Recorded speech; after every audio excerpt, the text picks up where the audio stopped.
अधिक मास महात्म्य अध्याय 13वा. सुशीला आणि विमला यांची कथा. याचे कथानक या अध्यायामध्ये आलेले आहे, ज्याचे आता आपण श्रवण करणार आहोत.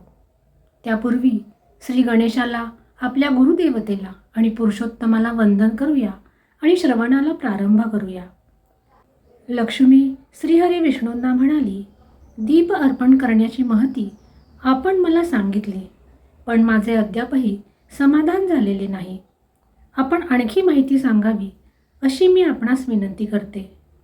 अधिक महिन्यामध्ये कोणी दीप लावावा? त्याचे फळ त्याला काय मिळते? दीप मुद्दाम मालवला तर काय परिणाम होतो? हे सर्व काही मला कृपा करून सांगा.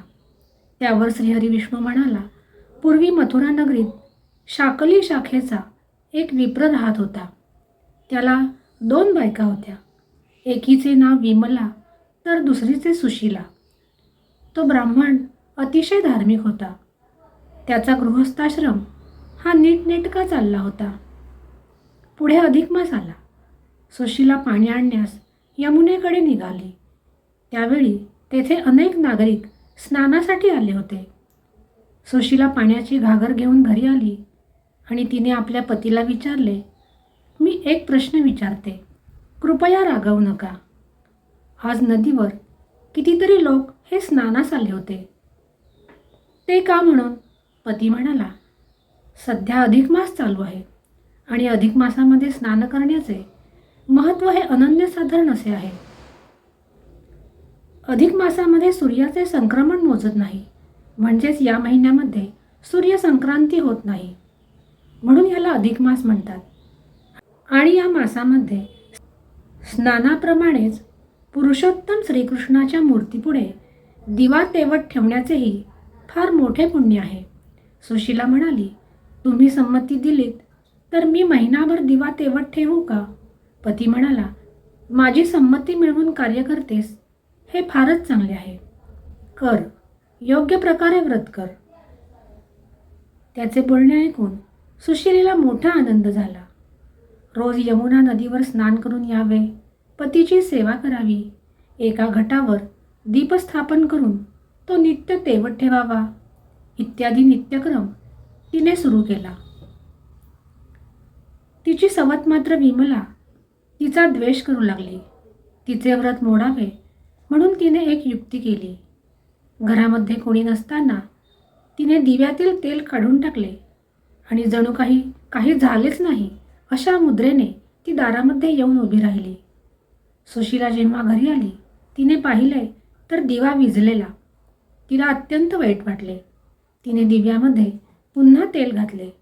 देवाची क्षमा देखील मागितली. दुसऱ्या दिवशी शाकली बाहेर गेला होता आणि सुशीलाही काही निमित्ताने बाहेर गेली होती. तेवढ्यात विमलाने दिवा विझवला आणि तेल काढून टाकले. सुशीलेने पुन्हा दिवा लावला. यापुढे ती घरातच राहिली तरी तिचा डोळा चुकवून विमलाने फुंकर मारून दिवा हा मालवला. सुशीलेने दिवा लावावा, कधी फुंकर मारून तर कधी पदराच्या वाऱ्याने तर कधी संधी साधून त्याचे तेलच काढून टाकून विमलेने सुशीलेचे व्रत बंद करण्याचा प्रयत्न केला. प्रत्येक वेळी सुशीला पुन्हा दिवा लावत असे. तिने अनेक ब्राह्मणांना जेवायला बोलवून तिने त्या व्रताची सांगता केली. या व्रताने सुशीलेला ऐहिक आणि पारलौकिक असे दोन्ही प्रकारचे सुख मिळाले. तिला कोणत्याही प्रकारची कमतरता भासली नाही. विमलेने मात्र आपल्या दुष्ट कर्मांची फळे भोगली. तिचे 3 सुंदर मुलगे हे अकाली मृत्यू पावले. ती लवकर वृद्धा झाली, आंधळी झाली. ती मेल्यानंतर रवरव नरकात तिचे फार हाल झाले. पुढे हजारो वर्षांनी त्या गावामध्ये डुकरीच्या जन्माला गेली. नंतर सर्पिणी झाली. त्यापुढे कोल्हीण झाली आणि मग तिला वटवाघुळीचा जन्म आला. नंतर पालीचा जन्म आला. नंतर माद्र देशामध्ये ती भिल्लीण झाली. अशी ती अनेक जन्मामध्ये परमदुःखी झाली. सुशीला मात्र पती आणि आपली संतती यांचे सौख्य मिळवून पतीसह अखेरीस वैकुंठात गेली. असे सांगून श्रीहरी विष्णू लक्ष्मीस म्हणाले, अधिक मासाचा आणि दीप अर्पण करण्याचा असा हा महिमा आहे. लक्ष्मीने आणखी प्रश्न विचारले ते पुढील 14व्या अध्यायामध्ये आपण पाहणार आहोत. या ठिकाणी अधिक मास महात्म्याचा 13वा अध्याय हा समाप्त झाला. श्रीकृष्णार्पणमस्तु.